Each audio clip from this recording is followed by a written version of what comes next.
Hi. Hey. Wow. I'm nervous. I'm not really a public speaker, but I'm really excited about what we're talking about today. And musicians are supposed to do these things at night so they can drink whiskey. So first of all, I would like to thank the people at Pike Place Market Foundation for inviting me, for allowing me to address face-to-face the people behind the curtain who are continuing to make the greatest public market in the country thrive. As a musician born and raised in the Seattle area, I have a deep, deep abiding affection for the Pike Place Market.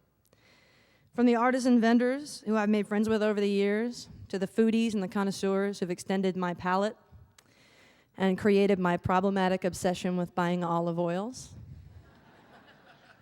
to the florists who I can never walk away from empty-handed, and to the street performers and the buskers who have set the bar firmly at quirky and honest. I love the message behind today's event, and so if you'll allow me to, I'd like to share with you a story of transformation all my own that happened to me at Pike Place Market. I began busking there as a teenager. I can still remember wearing my permit around my neck and jockeying for position, usually under the stairs because the reverb was there, or out front by the Flying Fish because that supposedly was where all the cash was. And I had been a singer, and I knew I wanted to be a singer, but that was about as far as I'd gotten with that plan. I just learned how to play guitar, barely, so I wasn't really sure if I was a guitar player yet. I'd only written a few songs, so I wasn't positive yet whether or not I was even a songwriter. And all the things I was doing in the bars, they weren't working, and I needed help, and quite frankly, I needed money. So the real reason I was there, the real question of the hour for me was, am I an entertainer?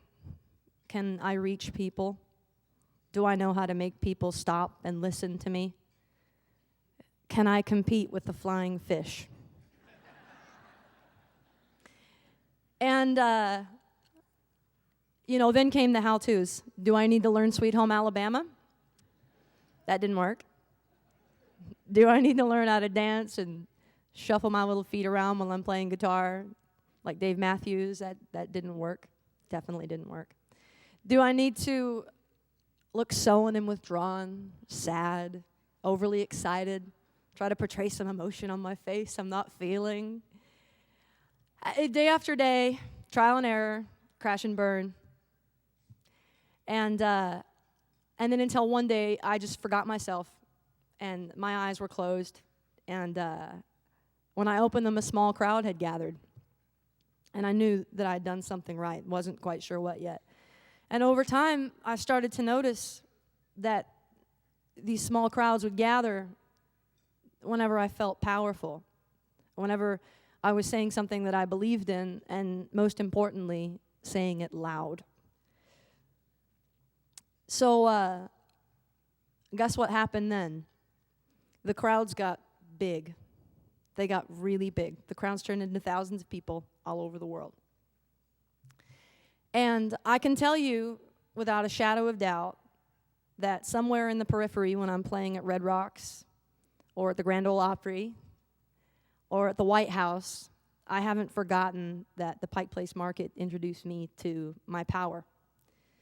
And it would stand for nothing less than that transformation. Because you see, nothing at the Pike Place Market works if it's inauthentic. And nobody stops to see what you're selling if you don't believe in yourself. So,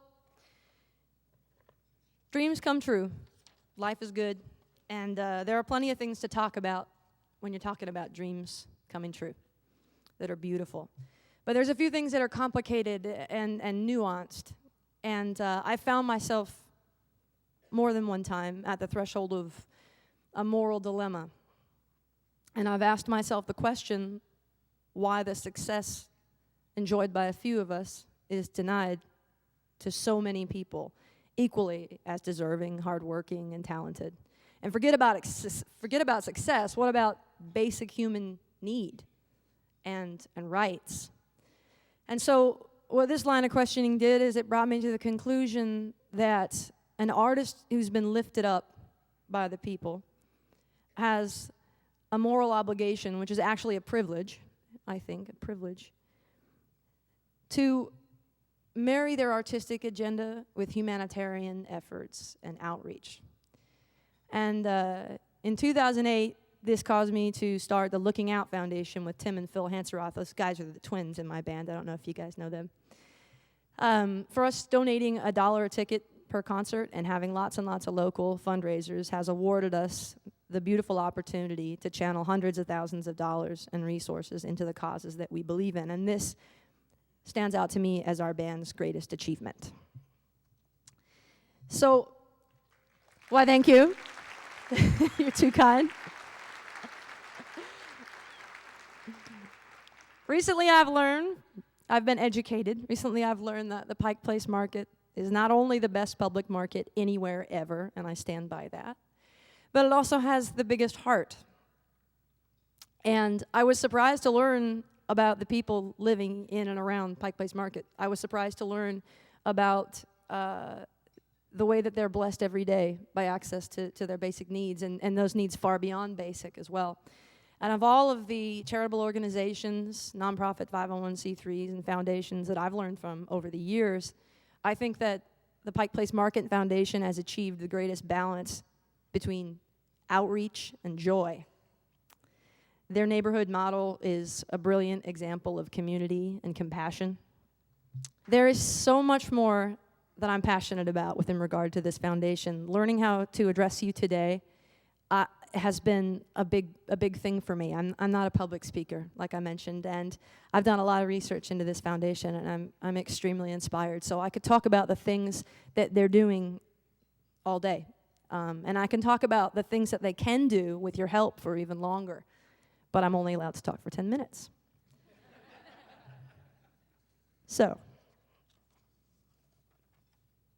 if there's one thing that I really want you to know about Pike Place Market, is that it truly is a place of transformation. For many of us, it's just the beginning. On the foundation side, it's the new start that a homeless parent needs with the assistance of housing and child care to get back to work. It's the beginning of a neighborhood kid's God-given right to an education. And on the market front, it's a foodie vendor turned James Beard award-winning chef.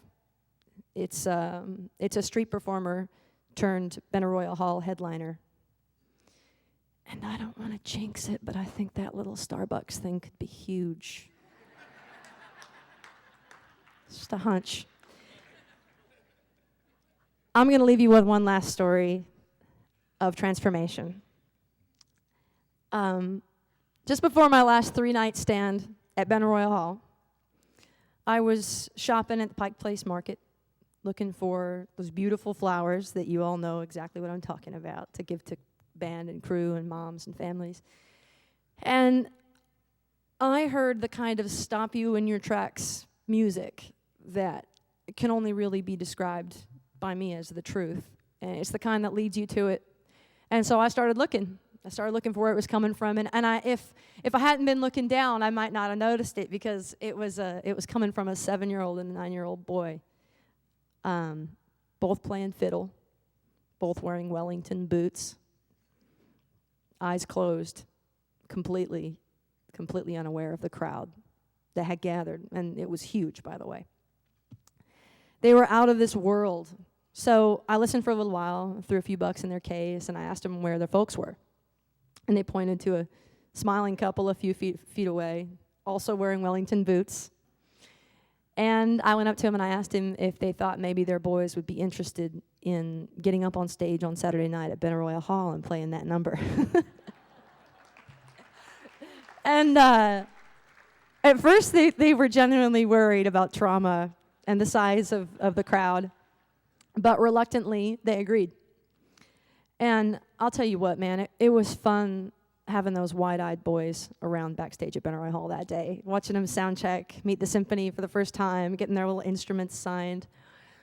But then they went on, And I'll never forget what it felt like to me standing side stage behind them, looking out at Benaroya Hall's 3,000 seats and seeing these young men play their instruments in Wellington boots, eyes closed, completely unaware of the crowd.